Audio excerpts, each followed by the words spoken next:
Hurmatli do'stlar, aziz mehmonlar, men hozir sahnamizga bizning ustozimiz hozir aytilayotgan qo'shiqlarning aksariyatini avtori u kishi O'zbekiston xalq artisti Kamoliddin aka Rahimovni guldiroz qarsagili ostida taklif qilmoqchiman. Bizni tabriklagani kelganda ustoz, marhamat, kutib olinglar.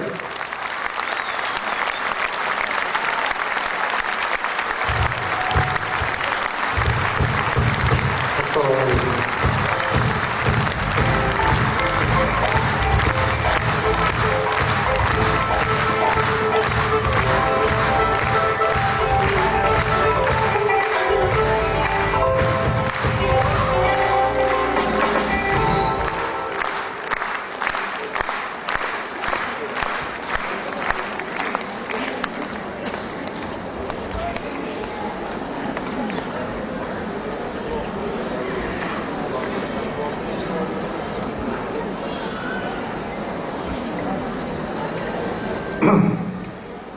Aziz ve muhterem kechga kelgan mehmonlar, tomoshabinlar, ota-bobomizdan qolgan chiroyli gap bor. Har kim ko'chat eksa, o'sha ko'chatda mevaga kirganda bog'bon qanday quvonsa, bizni shogirdlarimiz ham mana shu ko'p shogirdlarim qatorida shu Abdullajonni ham mana shundoq kechada sizlar shuni qutlab kelib kechasiga qatnashib turganlaringizdan men nihoyat xursandman. Bizning maqsadimiz siz aziz do'stlarga hamisha yangi yaxshi kuy qo'shiqlarni aytib dillaringni xushnud qilish. Mana shu shogirdlarim qatorida shu Abdullajondan sizlarga kelasida ko'plab yaxshi qo'shiqlarni aytib dillaringni xushnud qilishligida tilakdosh bo'lib qolaman. Qolaversa kelayotgan ulug' bayram 8-chi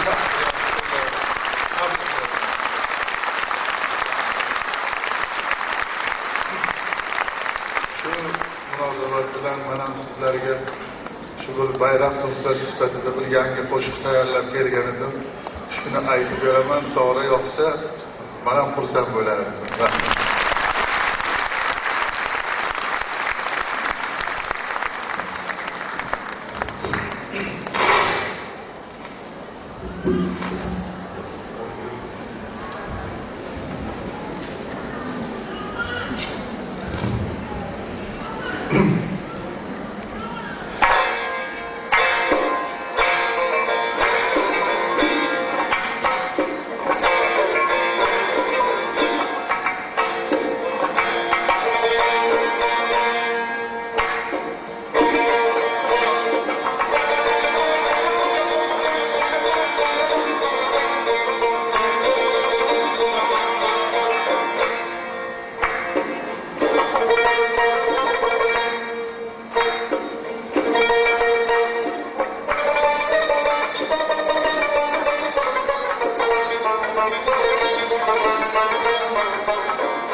Dünyanın işleri kızık acayip,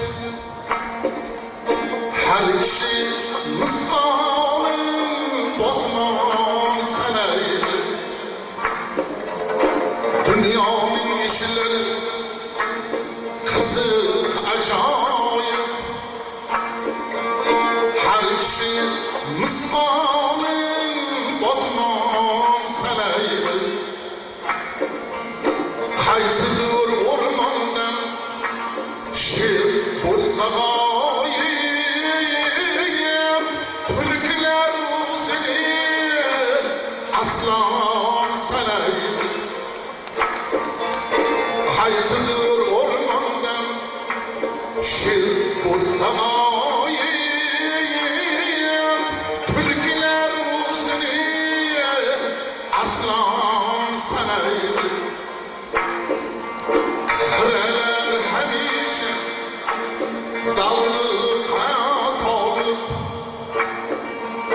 goh xudun keladi tulpordan olib, ba'zan qumri bulbul bir chetdan qolib,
nafsi ter sahbi bir gün har heves ahiret borligi unutsa her kenes insoflik bendeni nadan sanaydı ahiret borligi unutsa her kenes imanlik bendeni nadan sanaydı ey Adem feryadı ahirin yotqin ahiret manzili en so'nggi manzil Perişte atanmış iki